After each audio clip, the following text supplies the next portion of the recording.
Te llega un mensaje corto, frío, casi administrativo: tenemos que hablar. No dice por qué, no dice cuándo, no dice qué pasó. Y, aún así, tu cuerpo entiende algo antes que tu mente. El estómago se encoge, la garganta se seca, y empieza ese murmullo que no pide pruebas para existir: ¿qué hice? ¿Qué fue lo que hice? Lo extraño es que, cuanto más revisas tu día, menos encuentras. Hiciste tu trabajo, contestaste con educación, cumpliste, incluso sonreíste cuando no había ganas. Y aún así, la sensación insiste, como si la culpa fuera un gas que se cuela por debajo de la puerta. Esa es la experiencia de la culpa sin crimen. No la culpa que nace de un hecho concreto, de una acción dañina, de una decisión que puedes señalar con el dedo y decir: ahí estuvo mi error. Hablo de otra cosa. Una culpa que se siente como atmósfera. Una culpa que no acusa lo que hiciste, sino lo que eres. Y en esa zona, la mente se convierte en un tribunal que no necesita sala, ni juez visible, ni expediente. Basta una regla borrosa, un gesto ambiguo, un silencio prolongado, y la condena interna empieza a escribirse sola. Franz Kafka entendió esa textura como pocas voces. En el proceso, el protagonista, Joseph K., se ve atrapado desde el inicio en una acusación que no se explica. En las primeras líneas, Kafka suelta la idea de que alguien debió calumniarlo, porque, sin haber hecho nada malo, lo detuvieron una mañana. Y ahí queda plantada una pregunta que no se resuelve con portarse bien: si no hay crimen, ¿por qué hay arresto? Si no hay acusación clara, ¿cómo te defiendes? ¿Y si el criterio es opaco, cuándo termina? Tal vez por eso el proceso no se siente como una historia sobre una ley externa, sino sobre una ley interior. Kafka, como si estuviera dibujando el mapa emocional de una época, muestra algo inquietante: el tribunal puede ser un edificio, o puede ser la forma en que tu mente aprende a leerse a sí misma cuando el mundo no explica sus reglas. Y aquí aparece un giro decisivo: hay una culpa que es moral, y hay una culpa que es existencial. La culpa moral tiene contornos. Se parece a una mancha en la camisa: la ves, sabes cómo se produjo, puedes decidir si la limpias, si pides perdón, si reparas. Es hice algo. La culpa existencial es distinta: es hay algo mal en mí. Es más cercana a la vergüenza que a la ética. La investigadora Brené Brown lo formula con una claridad que corta: la culpa suele mirar la conducta, la vergüenza mira la identidad. La culpa susurra: hice algo malo, la vergüenza sentencia: soy malo. Y cuando esa sentencia se instala, ya no buscas corregir una acción, buscas esconderte como persona, como si tu existencia fuera la prueba del delito. Ahora, fíjate en el mecanismo. ¿Por qué aparece esa culpa sin crimen? Una pista está en la opacidad. Cuando las reglas no son claras, el cerebro detesta el vacío. Prefiere una explicación equivocada a ninguna explicación. Y en ambientes ambiguos, la explicación más disponible suele ser la autoacusación. Si no sé qué esperan de mí, entonces debo estar fallando. Si no me dicen el criterio, entonces el criterio soy yo, y yo siempre puedo ser insuficiente. Esto no es solo una metáfora oscura. En psicología del trabajo se habla de ambigüedad de rol, cuando no está claro qué se espera, qué se evalúa, qué significa hacerlo bien. Tu mente queda atrapada intentando adivinar la regla. Y adivinar reglas es una forma de vivir en alerta, como si el veredicto estuviera por caer en cualquier momento. El cuerpo se acostumbra a caminar con el cuello encogido, como si el golpe viniera desde arriba, aunque nadie lo esté levantando. Piensa en una escena cotidiana. Alguien te dice: tú sabes lo que hiciste. Y lo dice con una calma que corta. No hay datos, no hay contexto. Solo una acusación flotante. En ese instante tu memoria se vuelve detective desesperado. Repasas conversaciones, tonos, miradas, silencios. Y, otra vez, cuanto más buscas, más posibilidades aparecen. Y cada posibilidad es una manera nueva de culparte. La acusación vaga es una fábrica de culpa infinita, porque no tiene bordes, no tiene suelo, no tiene final. En el proceso, Joseph K. vive dentro de esa fábrica. Intenta entender. Pregunta. Busca puertas. Y lo que encuentra son oficinas escondidas, pasillos sofocantes, funcionarios que hablan como si supieran algo que no pueden decir. Hay una violencia particular en esa atmósfera: no te golpea, no grita, no se presenta como monstruo. Solo te hace sentir pequeño, permanentemente observado, como si tu presencia ya fuera una falta. Y ahí aparece lo verdaderamente kafkiano, no es el castigo directo, es la incertidumbre convertida en condena. Lo más inquietante es que esa estructura no quedó en una novela. Se filtró en la vida moderna con ropa distinta. A veces se llama evaluación de desempeño. A veces se llama retroalimentación. A veces se llama algoritmo.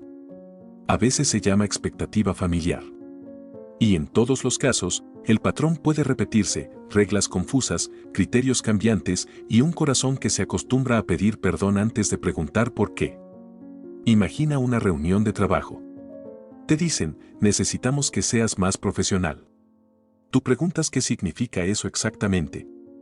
Te responden con un gesto, con un suspiro, con una frase que no aterriza en nada, tú sabes.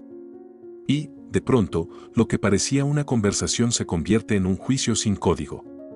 Si no hay definición, cualquier detalle puede volverse evidencia. Tu tono. Tu cara. El tiempo que tardaste en responder. La forma en que escribiste un mensaje. En ambientes así, incluso descansar puede sentirse sospechoso. Y la mente, para no vivir en el vacío, inventa un crimen. En la familia ocurre algo parecido, pero con un ingrediente más íntimo, pertenecer. Te dicen, deberías entenderlo sin que te lo expliquen. O te lanzan una mirada que significa 10 cosas y ninguna se dice en voz alta. Y tú empiezas a pagar con ansiedad lo que nunca te cobraron con palabras.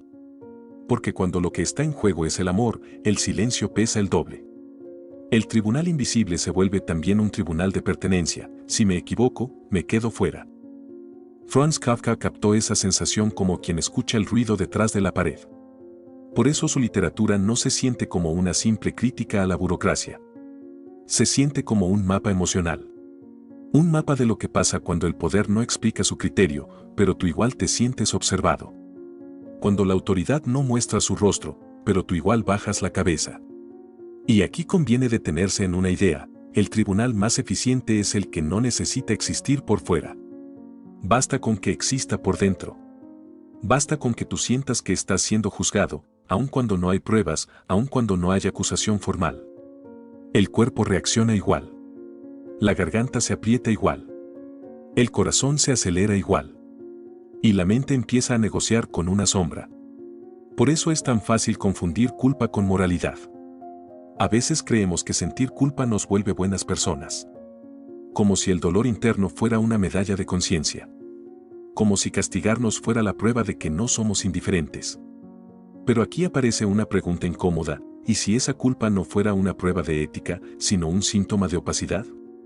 ¿Y si la culpa difusa no viniera de lo que hiciste, sino de lo que no te explicaron? En el universo de Kafka hay otra escena que funciona como espejo. La parábola ante la ley. La imagen es sencilla y, por eso mismo, peligrosa: una puerta abierta, un guardián a un lado y alguien que no entra. Y la frase del guardián es corta, casi amable, y aún así encadena años: es posible, pero no ahora. Esa frase no prohíbe para siempre. No grita. No amenaza. Solo pospone. Y cuando algo se pospone sin criterio, tu mente intenta comprar el futuro con obediencia. Con esfuerzo. Con sufrimiento. Con culpa. Como si el dolor fuera una moneda válida para obtener permiso. Como si humillarte fuera un trámite. Como si tu dignidad tuviera que esperar en una fila eterna. ¿No se parece demasiado a ciertos momentos de la vida moderna? Un formulario dice que es fácil, pero te pide lo que no sabías que existía. Un trabajo dice ser proactivo, pero castiga cuando tomas iniciativa fuera de un mapa que nunca te dieron. Una relación dice sé tú, pero responde con distancia cuando apareces con tus bordes reales. Y como nadie enuncia el criterio, tu mente lo inventa. Y como el criterio inventado rara vez es humano, la culpa crece como moho en una habitación cerrada. Si alguna vez buscaste en YouTube explicaciones del proceso, quizá notaste algo curioso: hay videos que resumen la trama en pocos minutos, y aún así la sensación se queda en el cuerpo como un olor. Existe un título muy directo: El proceso de Franz Kafka, resumen en 6 minutos, y esa prisa contrasta con lo que la historia hace por dentro, no te deja salir rápido. Y también hay un ensayo muy visto titulado Literatura, Franz Kafka, del canal llamado La Escuela de la Vida, que insiste en la misma herida, no es solo un libro, es un clima mental donde la autoridad nunca explica el criterio, pero el miedo actúa como si el criterio estuviera escrito en piedra. A veces una obra se vuelve clásica porque describe con exactitud una emoción que, por vergüenza, no sabíamos nombrar. Eso es lo que logra Kafka, no solo te dice que hay un tribunal, te muestra cómo el tribunal se instala en la respiración, en el modo en que dudas de ti, en la manera en que te justificas incluso cuando nadie te está acusando. Ahora mira lo que ocurre dentro de ti cuando sientes culpa sin crimen. Primero aparece una emoción. Luego aparece una interpretación. Y, casi sin darte cuenta, aparece una narrativa. La emoción dice, hay peligro. La interpretación dice, debo haber fallado. La narrativa dice, si callan así, si miran así, si no responden, es porque soy defectuoso. Y la narrativa se vuelve hábito. Esa es la forma en que la vergüenza pega con cola fuerte, convierte un estado pasajero en una identidad estable. Aquí hay una pregunta necesaria. Si no hay evidencia, ¿por qué tu interior igual pide sentencia? ¿De dónde aprendiste que la incertidumbre se paga con autocastigo? Porque eso también se aprende. Se aprende en ambientes donde el afecto se vuelve condicional, donde el reconocimiento llega como premio y el silencio llega como castigo. Se aprende cuando la aprobación parece escasa y tú decides pagar por adelantado, por si acaso. Como si el sacrificio fuera un seguro. Como si doler fuera una manera de prevenir el abandono. Joseph K. hace algo parecido. Se mueve como quien quiere demostrar inocencia a un sistema que no responde. Y cada intento de aclarar la acusación lo enreda más. Eso es lo terrorífico, cuando el criterio es opaco, incluso la defensa puede volverse sospechosa. ¿No has sentido algo así en conversaciones donde pides explicación y la otra parte reacciona como si pedir explicación fuera, por sí mismo, una falta? En ese punto conviene distinguir dos voces internas. Hay una voz ética, que puede ser firme y útil, te señala una acción concreta que dañó, te invita a reparar, te enseña. Y hay una voz acusadora, nebulosa, que no busca reparación, busca humillación. La primera te humaniza. La segunda te reduce. La primera dice, puedes hacerlo mejor. La segunda dice, no mereces. La vida actual le dio megáfonos a la voz acusadora. Comparaciones constantes, productividad convertida en identidad, estándares que cambian según la pantalla. Incluso cuando nadie te mira, sientes que te miran. Incluso cuando nadie te acusa, te acusas. El tribunal invisible funciona porque se alimenta de una sensación, estar siempre bajo evaluación, aun cuando el criterio nunca se escribió con claridad. Y aquí entra una idea decisiva, pedir claridad es un acto de dignidad. En un mundo kafkiano, pedir claridad es como encender una lámpara en un pasillo donde te acostumbraste a caminar a tientas. No siempre te la van a dar, es cierto. Pero el simple gesto de separar hecho de sensación ya cambia el mapa. Hecho, recibiste un mensaje ambiguo. Sensación, miedo. Interpretación, culpa. ¿Ves cómo son cosas distintas? Cuando las confundes, el tribunal gana. Cuando las separas, recuperas aire. Prueba una pregunta todavía más precisa. ¿Qué evidencia concreta tengo de que hice algo malo? No de que alguien esté molesto. No de que alguien haya usado un tono raro. Evidencia. Si la respuesta es no lo sé, entonces la culpa no es un veredicto, es un síntoma. Y los síntomas se escuchan, pero no se obedecen como si fueran órdenes. Este punto es delicado, porque no se trata de negar responsabilidad. Se trata de poner la responsabilidad en su lugar correcto.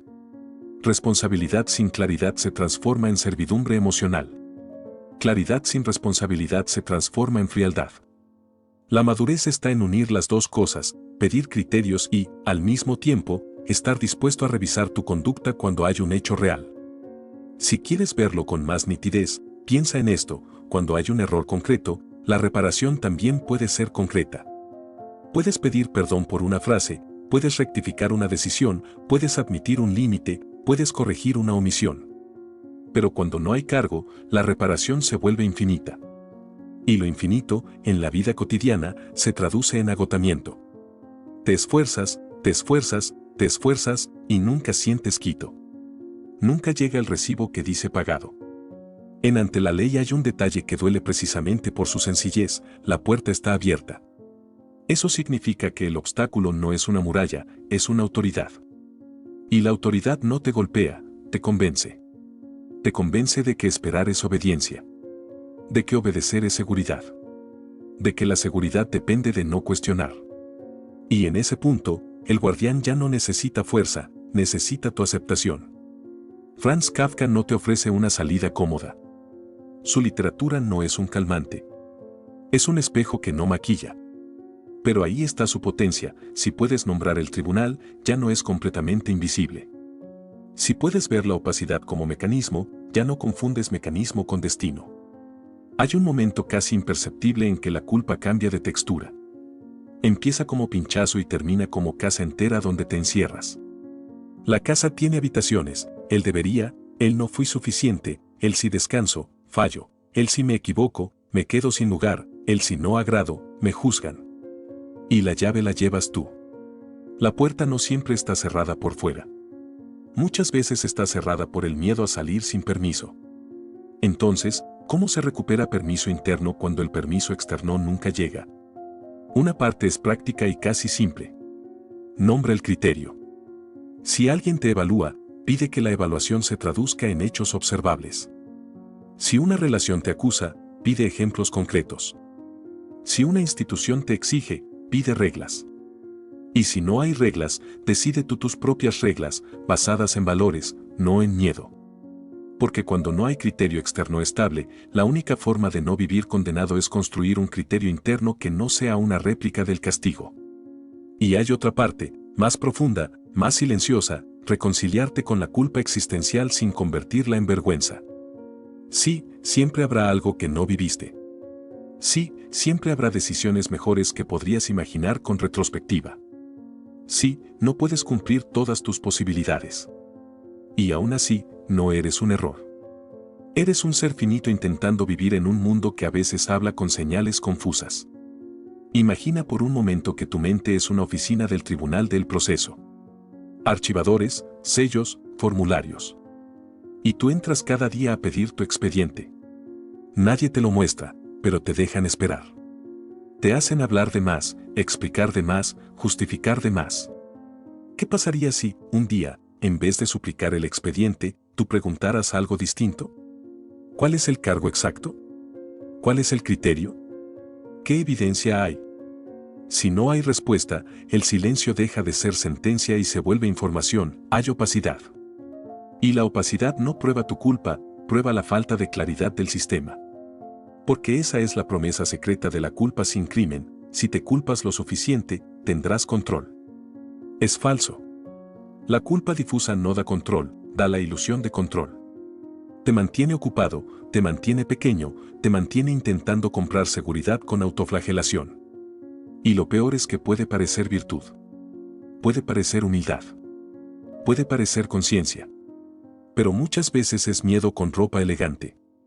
Aquí viene otra pregunta, quizá la más liberadora: ¿qué harías hoy si no tuvieras que ganarte el derecho a existir? No el derecho a ser perfecto, ni el derecho a no molestar, sino el derecho básico a ocupar espacios sin pedir disculpas por respirar. Pedir perdón sin saber de que es una forma de renunciar a tu propia evidencia. En el proceso, Josefka busca una instancia superior que cierre el caso. Pero el caso, por diseño, no cierra. Esa es la maquinaria. Y esa es la metáfora: hay sistemas que nunca te dan la sensación de ya está, eres suficiente. Por eso esperar una absolución total puede volverse una trampa. Si tu paz depende de que el guardián diga ahora sí, tu paz queda en manos de una puerta ajena. Lo que sí está en tus manos es el modo en que hablas contigo cuando nadie te acusa. Puedes convertirte en tu propio fiscal, o puedes convertirte en tu propio testigo honesto. El testigo no inventa, describe. Esto ocurrió. Esto sentí. Esto interpreté. Esto no sé. Y en esa última frase, esto no sé, hay una libertad enorme. Porque admite misterio sin convertirlo en culpa. Volvamos al inicio, a ese mensaje: tenemos que hablar. Puede que al final no haya tragedia. Puede que sea una conversación simple. Puede que el miedo haya construido una película completa. Pero incluso si luego todo se aclara, Algo queda expuesto, lo rápido que tu mente abre un juicio contra ti cuando falta información. Esa rapidez no es tu culpa, es tu entrenamiento. Y los entrenamientos se pueden reescribir. La próxima vez que sientas esa culpa sin crimen, intenta un gesto pequeño. No te declares inocente ni culpable. Declárate consciente. Respira y nombra, estoy sintiendo vergüenza. Estoy anticipando juicio. Estoy llenando un vacío con una historia. Y pregúntate, ¿de qué tendría que ser culpable, exactamente? Si no puedes responder, entonces no es una culpa que te guía, es una niebla que te captura. Kafka, con su oscuridad precisa, no te da una lámpara, pero te muestra dónde está la pared. Y eso ya es mucho. Porque una vez que ves la pared, dejas de golpearla pensando que es una puerta. Quizá la salida no sea convencer al tribunal, sino dejar de reconocer su autoridad cuando no hay cargos. Y si quieres guardar una última imagen, que sea esta, dentro de ti hay una sala donde un guardián repite es posible, pero no ahora. Cada vez que esperas permiso para sentirte digno, el guardián se fortalece.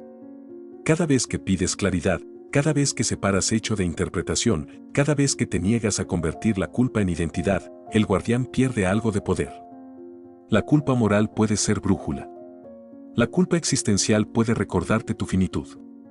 Pero la culpa sin crimen, esa que nace de la opacidad y se pega como vergüenza, es un impuesto que nadie te explicó y que, aún así, aprendiste a pagar.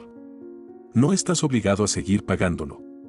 Y aquí vuelve la pregunta que quedó abierta desde el inicio, esa que se esconde detrás de cada perdón dicho sin motivo, si no hay crimen, ¿por qué tu alma todavía pide sentencia?